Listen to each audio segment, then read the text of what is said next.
What's up, y'all? Welcome to another episode of the Death of the Asia. I know it's been a minute since y'all seen me.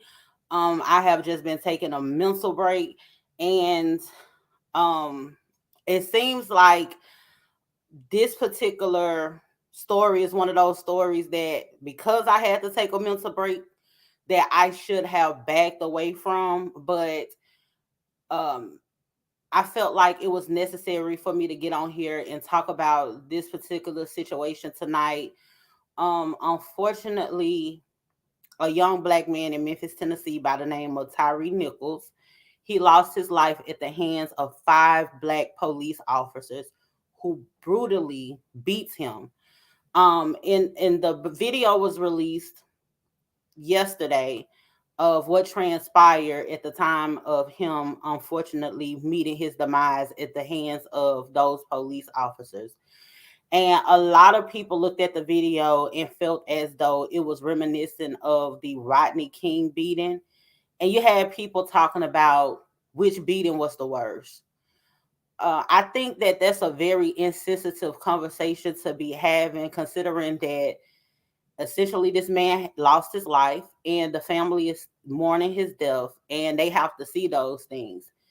Neither one of those situations are anything that I feel like we should be rationalizing.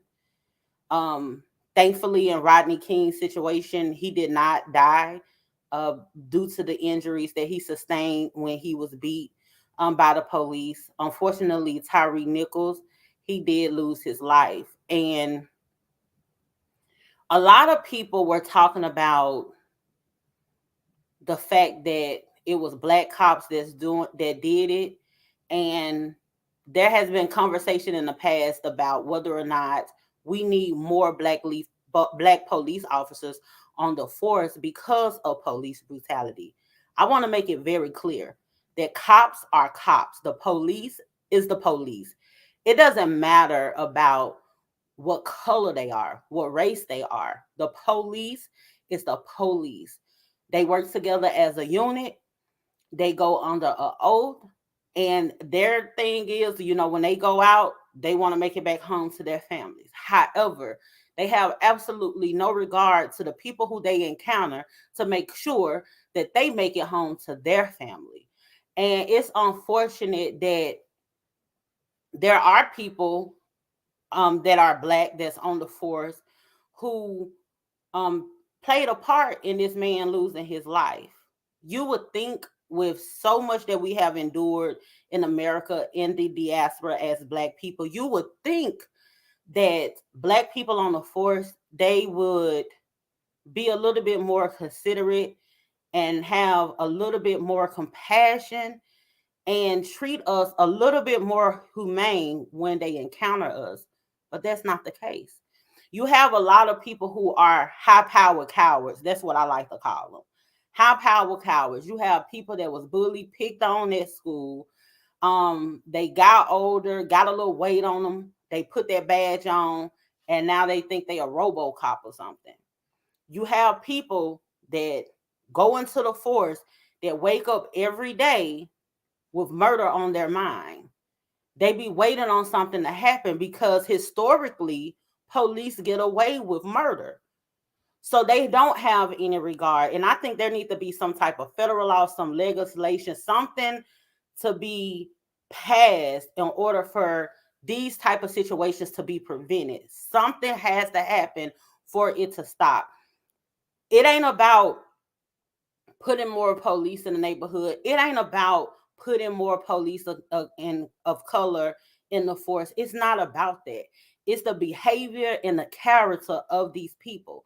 I'm gonna be perfectly honest with you when I say this, because as a woman, um, I don't walk out the door with the same fear of something happening to me by the hands of police like black men do, right?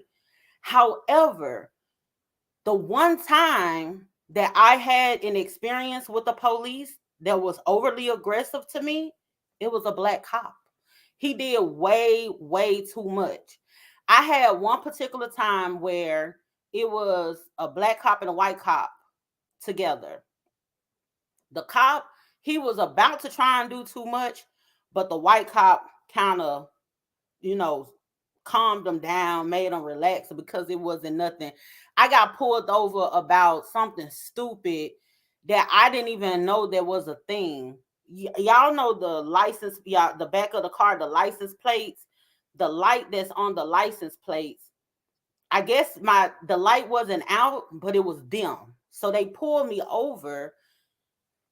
The black police officer, he jumped out being super aggressive for no reason. And the white cop came out and he was treating me decent, and I gave him my information. I was able to leave the situation. Now, that same day, once I get pulled over by that cop, I drive up the street. At this particular point, I'm in Marianna, Arkansas. I was born in Marianna, Arkansas, and I was raised in Memphis, Tennessee. Marianna, Arkansas, and Memphis, Tennessee, they're about 45 minutes to an hour apart. So I was headed to my cousin's house in Memphis, Tennessee, right? So I done got out of Arkansas. Once I get out of Arkansas and I cross over to, no, this is before I crosses over to the bridge. I was in West Memphis at this particular point. I get pulled over by the police. I was at the gas station. He watched me. I was at the gas station and I was messing around in my trunk. It was something that I was doing, messing around in my trunk. And he was just sitting in the parking lot at the gas station. So I already knew. I just had this feeling that when I get in my car and pull off, that he was going to get behind me. I just had that feeling. And so it was really dark. And if anybody has traveled like I-40 up towards Memphis or whatever, you get into those rural areas where it's really dark. It's not the side streets and everything. They're not lit. And where my cousin stayed, it was off of one of those side streets, right? So I said, I do not want to get pulled over in the dark. So what I did was I just stayed on the highway and I just pulled over. He did get behind me and I ended up pulling over. He jumped out. And this is the instance that I was talking about where someone was just super aggressive. And I just didn't know what was going to happen at this point. He got out.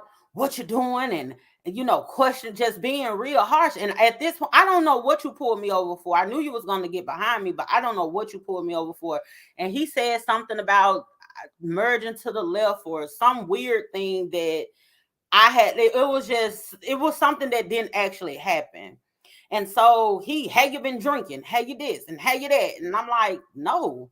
And then he came with this breathalyzer thing and put this in your mouth. And I'm like, I hadn't actually experienced anything like that. So I'm like, so I'm just supposed to put this tube in my mouth that you just got out the car. Like, what is this? Anyhow, I did it. I was good. And he was just like, because you did this and that, I could lock you up. And I'm like, okay, whatever. So he ended up writing me a ticket, let me go. But I was just all worked up at this point because I done got pulled over by the police twice. And at this point, I'm scared. Now, this was in the middle of COVID.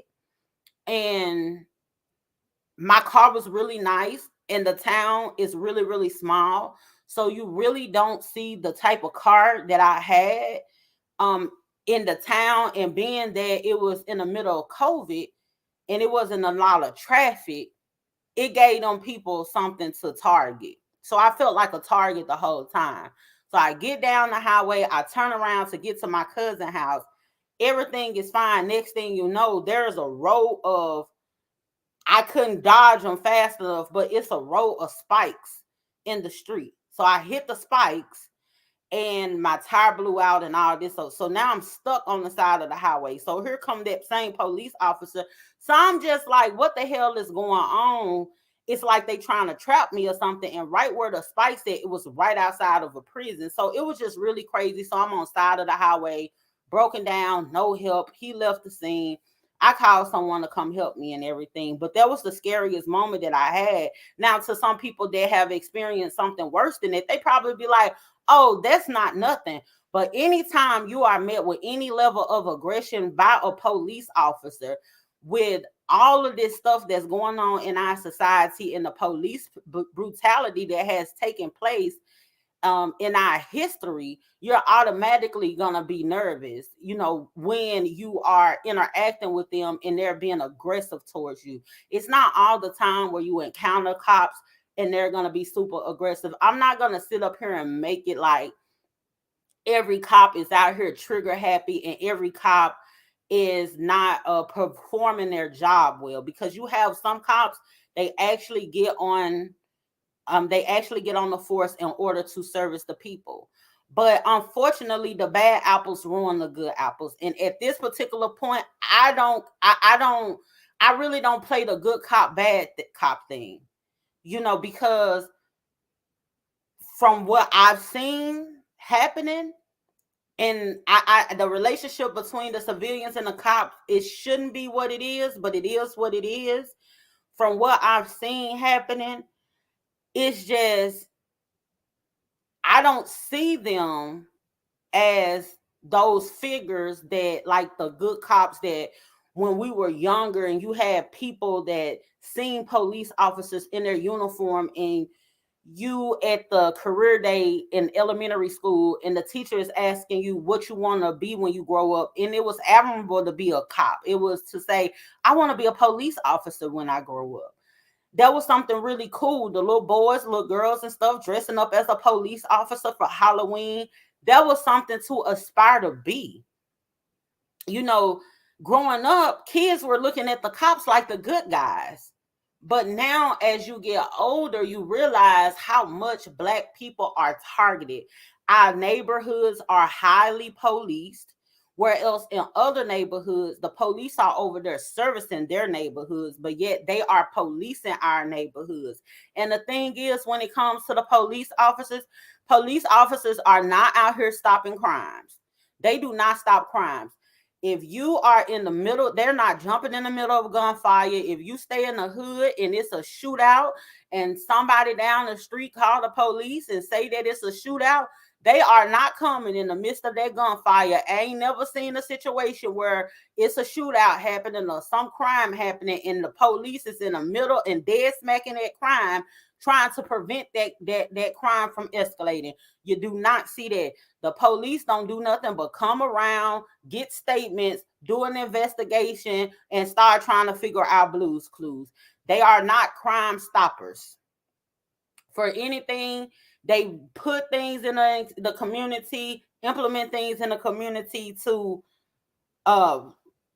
make people act in a certain way to actually go down the wrong road. You see that so much, where these police officers, they'll be just circling through the neighborhood and everything like that, or they'll stop somebody and they feel like this person is suspicious. Instead of just checking them and making sure they're clear, they'll start planning stuff on these people, and trying to meet a quota or something. And it's just unfortunate that we live in this society, and it's so unfortunate that we can't look to people who look like us and feel like, okay, we're gonna be handled like a human in this situation. Where I'm you when you see somebody that look like you and they're in a place of power like that, it should give you some sense of comfort. And I think that police, regardless of the color, they should treat everybody in a humane manner. It doesn't matter the race. So I don't care about Black, white, Mexican, or Philippine. I don't care nothing about that. And this is something that I saw that a lot of people were doing with the Tyre Nichols situation. Because it was a Black cop, they turned it into this is what we do to our people. No, because we're not doing that. We're not doing that. Because when it's the white cops that's doing it to us, we don't want to hear Black on Black crime. We don't want to hear what we're doing to our people. You are a police officer. I am a civilian. I don't care about your race. It doesn't matter to me. we're not going to, just because it was black police officers doing it, we're not going to be talking about, oh, look what we doing to each other. No, look what the police is doing. It's still police brutality. This is not black on black crime. Let's get that very clear. This is police brutality. It's not black on black crime. That's really not something that exists for real. That's some made up stuff, because you never hear about white on white crime, Mexican on Mexican crime, or anything like that. It's no such thing. It's a deflection from when things happen to us and people want to talk about black on black crime. We're not going to do this because these guys are black. We're going to keep it where it needs to be. It's police brutality, and something needs to happen to make it stop, regardless of the color of these people.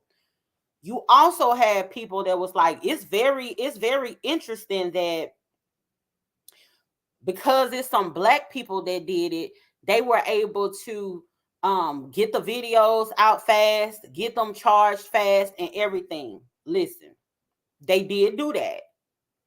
However, we're not going to play this game of tit for tat if it was a white cop, if it was a black cop, or anything like that. At the end of the day, it was a cop that did it.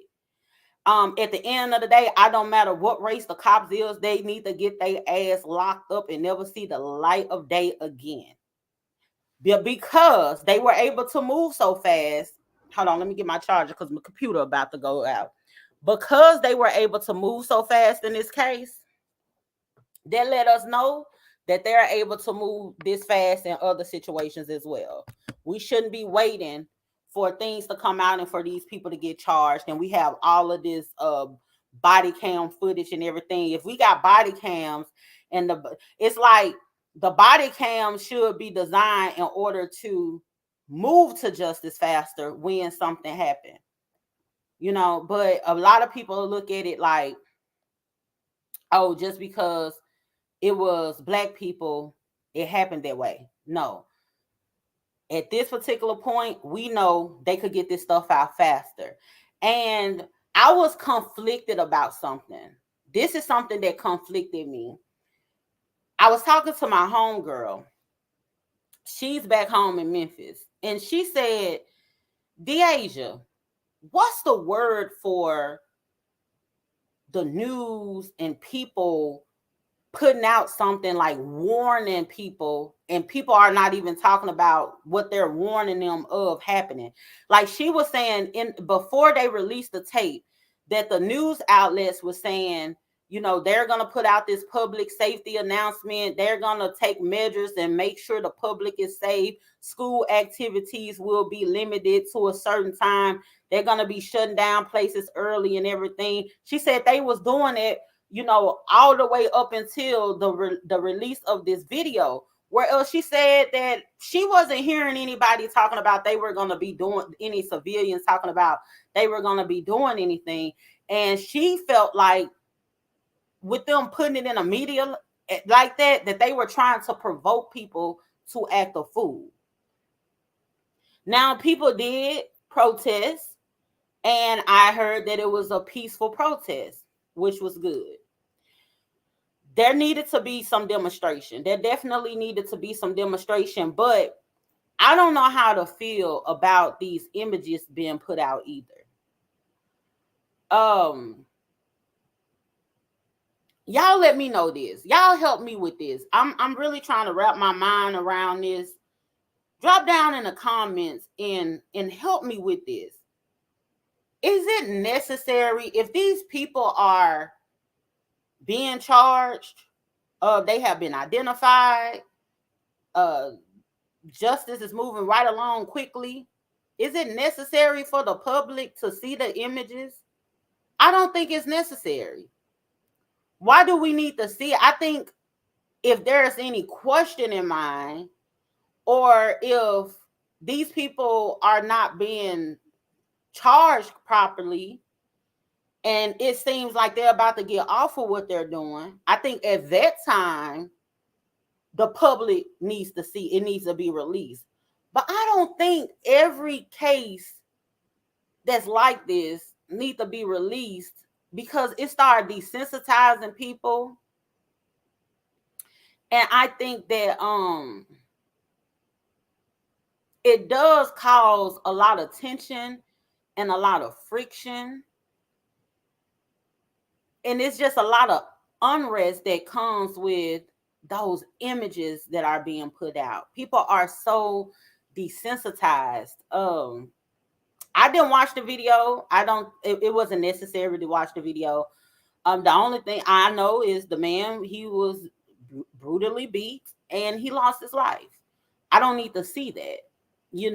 Just to know that you were brutally beat and you lost your life, I don't need to see it.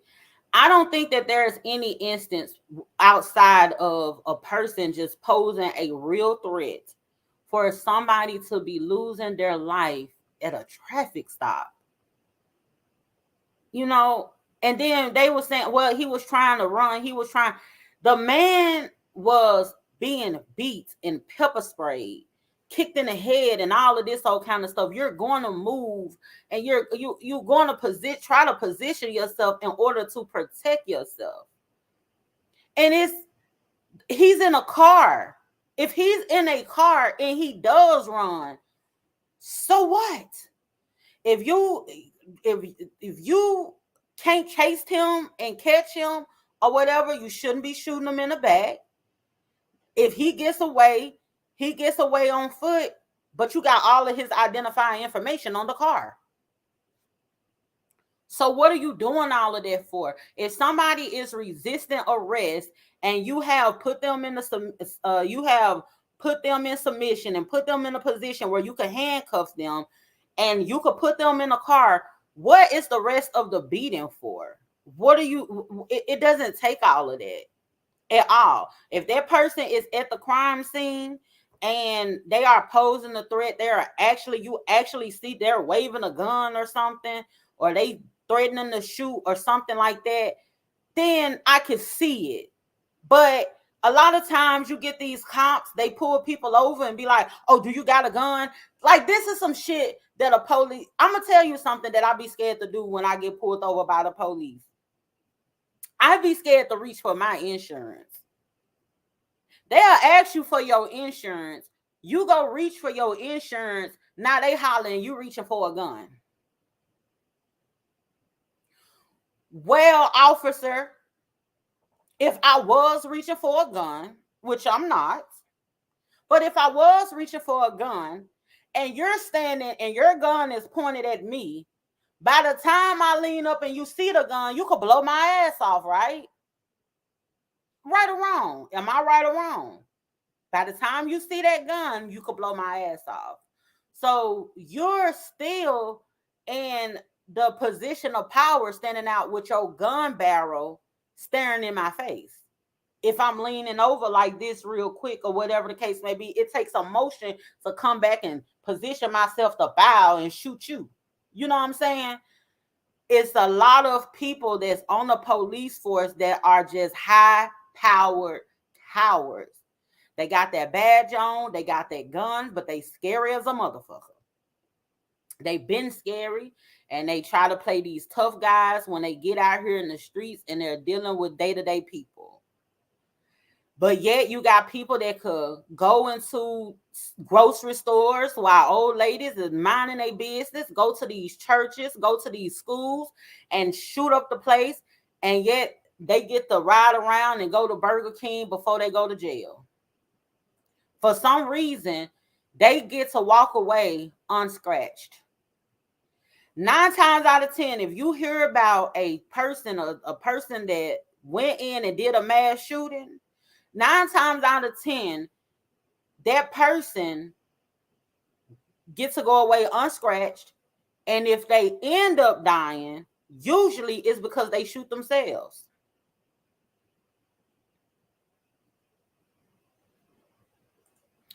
Kaylin James said, as a black man, if I get pulled over by the police, I would comply.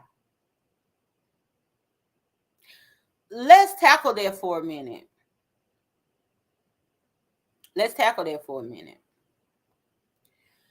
If you get pulled over by the police, you should comply, right? That doesn't mean that they won't kill you. If you get pulled over by the police and you don't comply, in all cases, I would encourage everybody to comply. Why not? You should comply with the police. But if you're not a threat to the police, even though you're not complying, you're not a physical threat to them, you shouldn't lose your life for it. Now, the police, they do have a right in order to, put you in a position where they're able to, arrest you if you resist an arrest or whatever. But you shouldn't be beat so bad until you need to be hospitalized, or you could potentially sustain injuries to where you could lose your life, or in Tyre Nichols' case, lose your life. So I don't play into the whole thing. The best thing you should do is comply. But I don't want to give the impression that just because you comply is going to mean that you're going to always make it home. Because if somebody is trigger happy, if they got murder on their mind and they looking for something, and they are not mentally wrapped too tight, I mean, that could be your fate.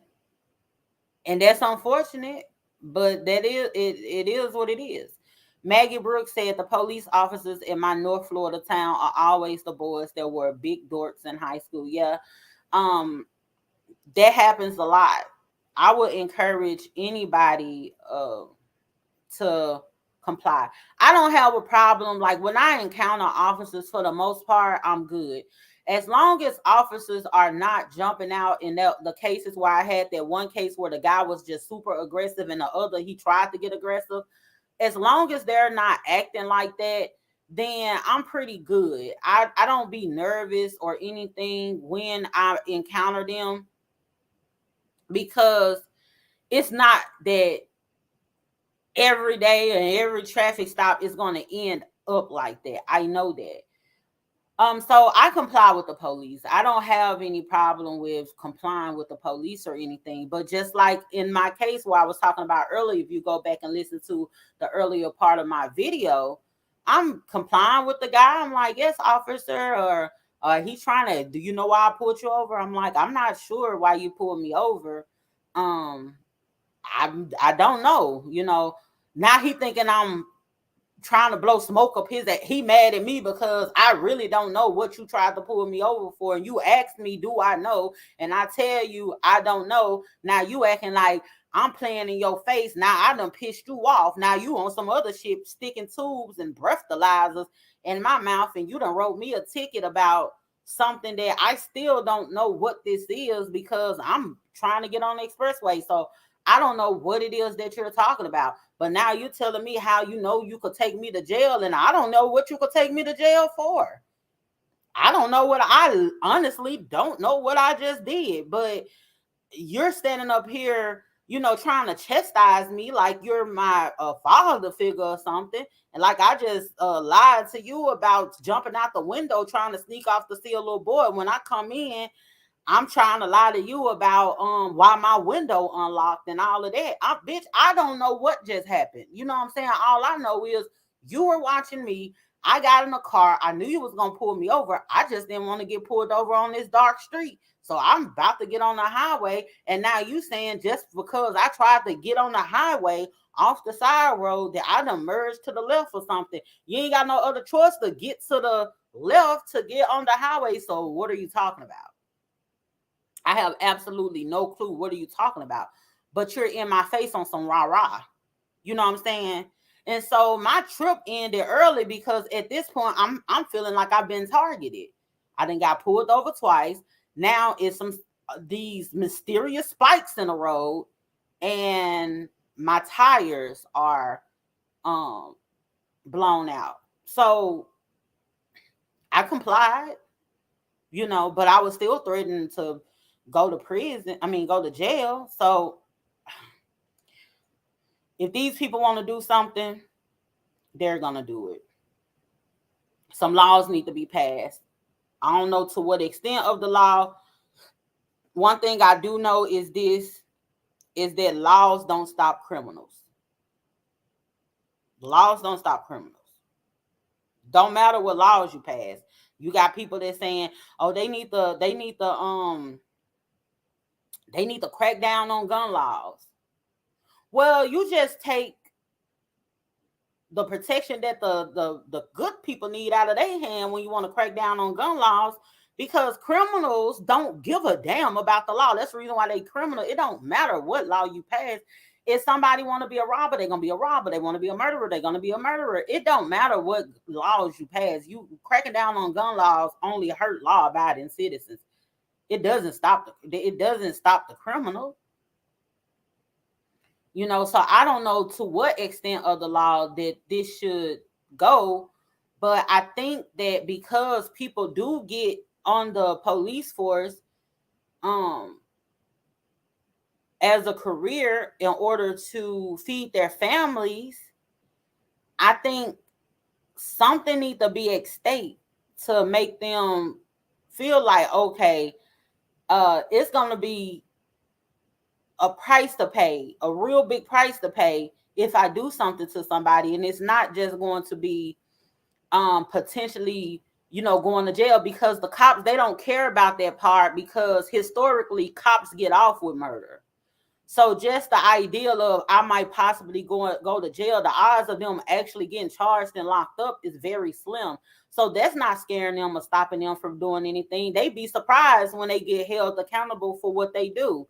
So the risk of going to jail, that's not scaring them enough or to stop them from doing what it is that they're doing. It got to be something that really got to hit home. These people go out and kill these folks. These police go out and kill people, and they get suspended with pay. So they get rewarded for it. So something has to happen. I know a lot of people say that we need to police ourselves. I'm going to be perfectly honest with you. That's a fantasy. We too far gone. The village does not exist anymore. Black people, be ye advised that the village does not exist no more. You can't tell nobody shit. You can't tell nobody kids nothing. These kids are at the school whooping the teachers. And the parents are coming on the kids' side with they choppers ready to blow the teacher off, because maybe they had to defend themselves about their badass child and then came up there to the school swinging on them. You get what I'm saying? So this ideal of a village and us able to police ourselves, we live in a society where we always say, oh, you need to mind your business, to each his own. I get told to each his own, and how I need to mind my business all the time. But guess what? I'm not going to mind my business as long as I got to live here. As long as I got to live amongst you people who have all of these type of mental disorders and illnesses or whatever that are beyond me, I'm going to be looking and peeping and observing and seeing what's going on and speaking on what needs to be spoke on. I'm going to speak my speech because I have to live here. And everything that you're doing, it just can't ride just because you're under this, and you're under this thing where you need to mind your business and all of that, and people can do whatever it is that they want to do. No, the hell you can't do whatever it is that you want to do, because we're all connected in some way.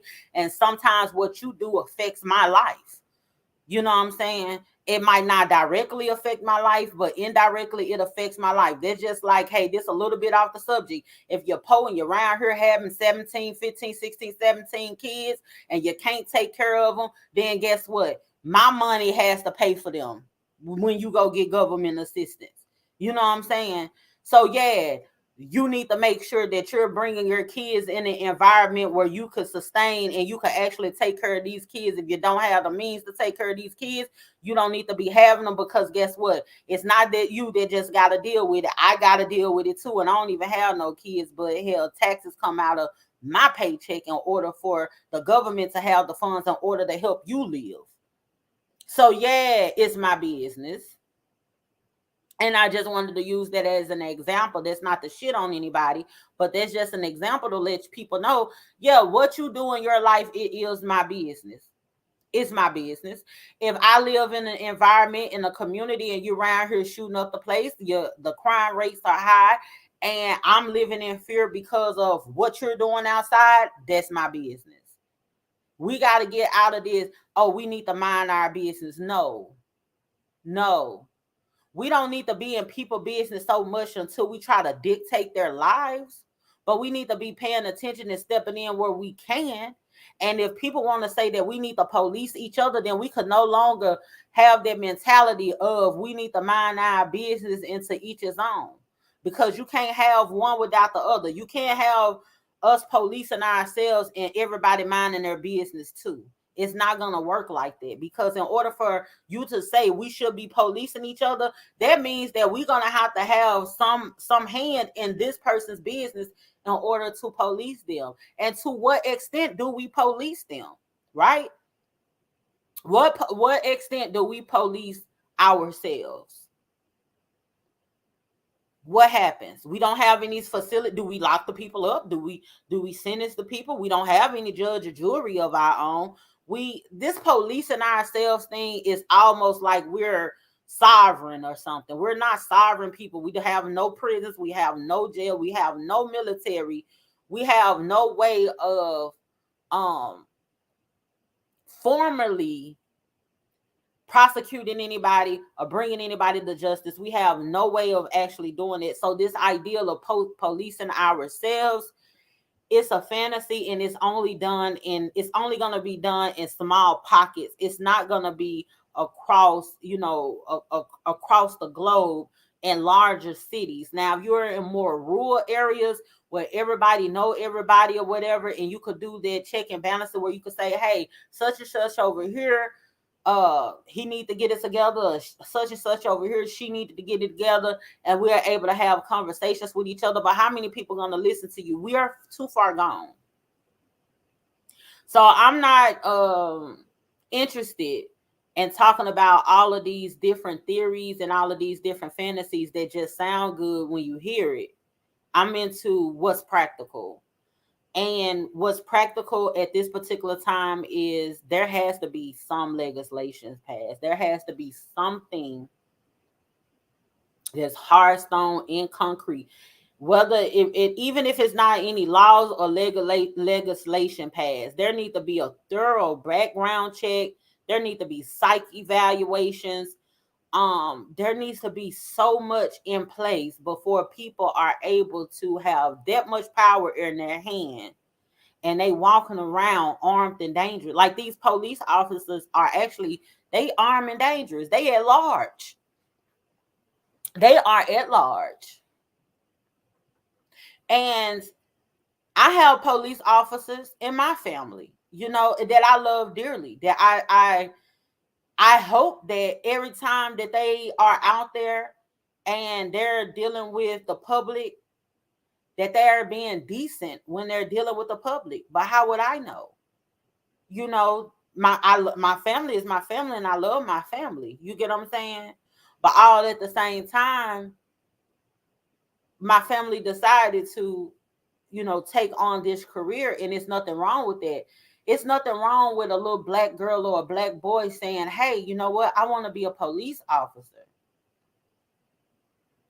But you got to know what it is that you're stepping to and what you're signing up for, and how would you handle a situation if you are met with this type of force, and you are on a call and you guys pull up and one of your co-workers, they're doing something to somebody. Then you got to think about what would happen to you if you were to blow the whistle, or if you didn't participate, or you tried to stop them, because they have rankings in the police force. So it's a catch-22. You're between a rock and a hard place. So it's some real, very serious decisions that people have to make. And I'm a dreamer, and I wish that we didn't have to have these conversations. I wish that the world was a better place. I wish that, people that they just getting pulled over for a traffic stop didn't have to even worry. Black, white, Mexican, or Filipino, because let's be very clear. Police are not out here just killing black people. Police will kill anybody. I used to work for EMS. And a lot of people did not like this when I would talk about this. If you notice, when white people are killed by the police, you hardly ever, I don't even think of a time when a white person got killed by the police and it was all on the news. But it happens, and it happens more often than you think. What I think happens in those cases is a lot of times those families be having the funds and everything to fight and sue and all of this old kinds of stuff.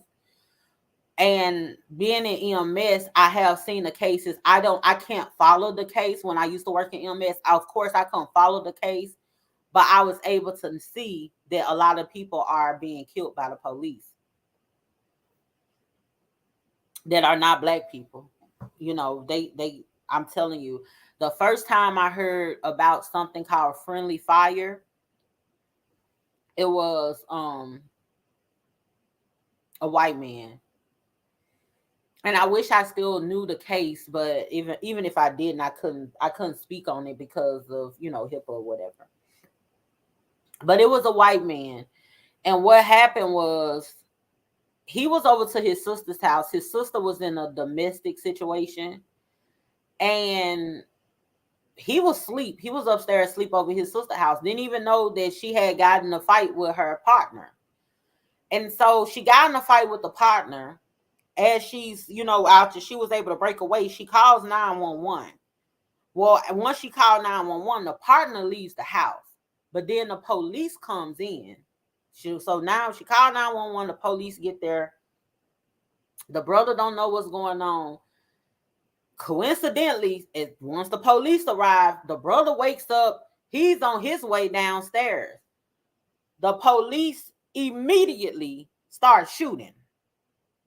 They shot this man 5 times. And they said it was, he was hit by friendly fire or something. I was just like, what the hell?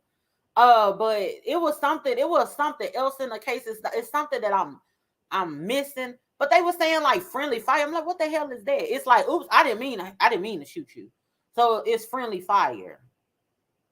What the hell? So it does happen. Something gotta happen. It broke my heart so bad when I didn't see the whole video of Tyre Nichols. I just seen a clip. And just to see how they was just like ragdolling this man. It was just his body is limp. And they want to pick him up and still hit him. And like, you gotta be such a coward. That ain't even the way you fight. Like, even if you having just a fight on the street with somebody. How I was raised, we going toe to toe. You get on the ground or whatever the case may be. If we ain't both on the ground, you get up. Get up. You hit them, you get them down, you get them back up. Fight. Let these people, if you gonna fight them on their feet. Fight them on their feet. It's so much of a coward to me. And I'm highly pissed about it because that didn't have to be. It was unnecessary. You have people that's out here, they're coming up with rumors and stuff now. They're saying that it was something personal, that, it was rumored that he may have been messing with one of the police officers' spouses or something. Who gives a fuck? Even if that was the case, who cares? You ain't around there whooping her ass. She don't want to owe you something, not him. You get what I'm saying? So not only you done lost your bitch and your job, and you going to jail behind some pussy, if that's the case. If you ain't the most bitch ass nigga that I know, like she got you strung out that bad that you finna She already checking for somebody else. Now, this is the case. She already checking for somebody else, so you done lost your girl. Now, you done lost your job, and now you finna go to jail behind somebody that couldn't be faithful to you. That didn't give a damn about you. But that was just a rumor. But at the end of the day, if that rumor is to be true, it doesn't matter. It doesn't matter. I don't know if people was trying to come up with that rumor or come up with things. Nothing. It's nothing that you guys can say. Absolutely nothing that you guys can say that can justify what happened. I don't care if the man tried to run. I don't care if he was resisting arrest. If that man did not pose a physical threat to those people, I don't give a damn what he said. I don't give a damn if he tried to run. Obviously, y'all, if he tried to run, y'all caught him. Handcuff him, put him in a patrol car. That's that. You don't beat nobody and shoot nobody because now your ego or something is crushed. If you out here on the police force and you got your heart on your sleeves and you're really scared to do your job, you don't need to be doing it. And that's just simple as that. And I want Black people to understand at the end of the day, the police is the police, a cop is a cop, and it doesn't matter what color they are. So we not playing that black on black crime stuff. No, this is police brutality, and we're gonna leave it at this is police brutality.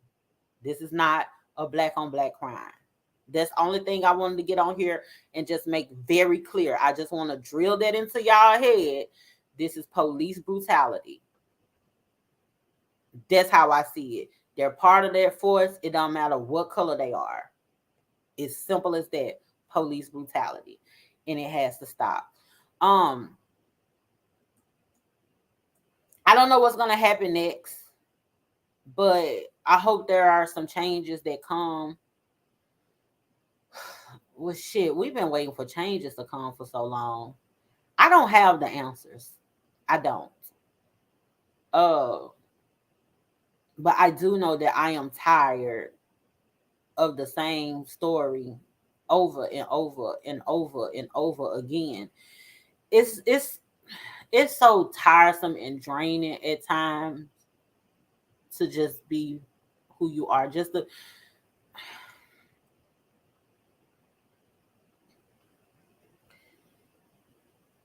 Black people, we were dealt a card, right?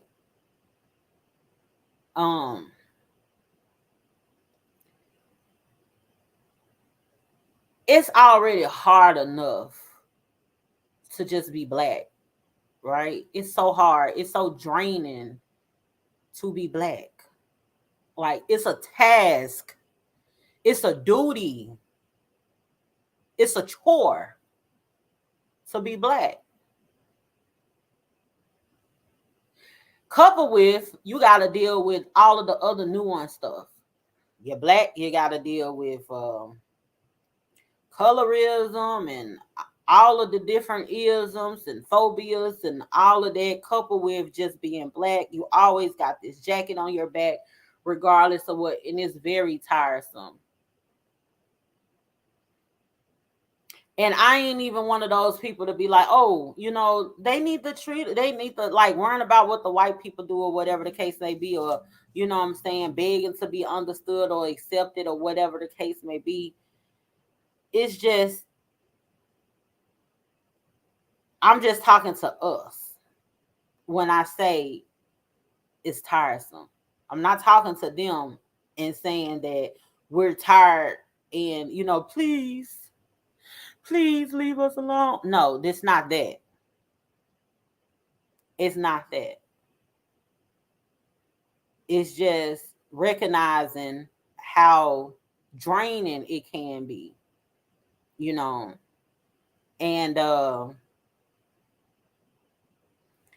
it's not even warranted at all, because we're painted as these dangerous people and painted as these animals and things like that. And the most heinous crimes have been committed by white people. But I do think that the more and more, things evolve, I do have a glimpse of hope that things will get better. And I think that's just that glimpse of hope is something that I rely on to keep me sane day to day. I don't be watching all those clips and images because I don't want to be angry. I have jobs to do. I have to work with people. And I have to keep in mind that the average white person walking around that's working next to me and, I see in a grocery store, they ain't did shit to me. You know what I'm saying? It's a systemic problem. It's not your just regular working white person just walking around trying to live their life too. And sometimes we'll have misplaced anger where we'll just be mad at white people in general. And that ain't for us to do. It's not a thing to be just angry and mad at white people in general or anything, because the average person, they're not doing it. It's a system problem. And this stuff has to stop. Something has to happen in order for this to stop, because we have to find some type of way in order to coexist. And people in places of power have to stop abusing their power. But let me read some of these comments and I'm gonna get off here. Nigga said, as Eritrean, I hope I said it. Homosexual, rest in your femininity. Paint your nails, sister. As homosexual, rest in your femininity. Paint your nails, sister. Cynthia is right. Cynthia G is right. We not losing over this struggle. Dusty Bandit, FedEx delivery mail. His sexual preferences is Becky. Child, you gotta look over.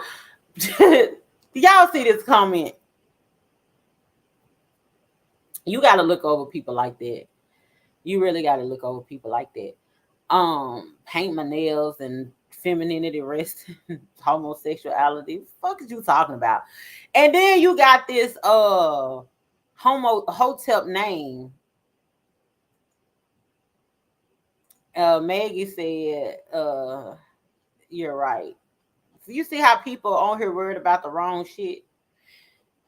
But anyway, y'all, thank y'all so much for tuning in. If you like the video, hit the like button. If you feel like somebody could take something from it, share the video. If you haven't already subscribed to the YouTube channel, be sure to hit that subscribe button. So you don't miss upcoming shows, because y'all know I hadn't been on here for a minute. I had I took a mental break, and then this was one of the things that just was breaking me down mentally to the point that I couldn't hold it. I needed to talk about it. You have some things that are so heavy, that weigh so heavy, that you can't just sit in silence about it, because it'll destroy you from the inside out.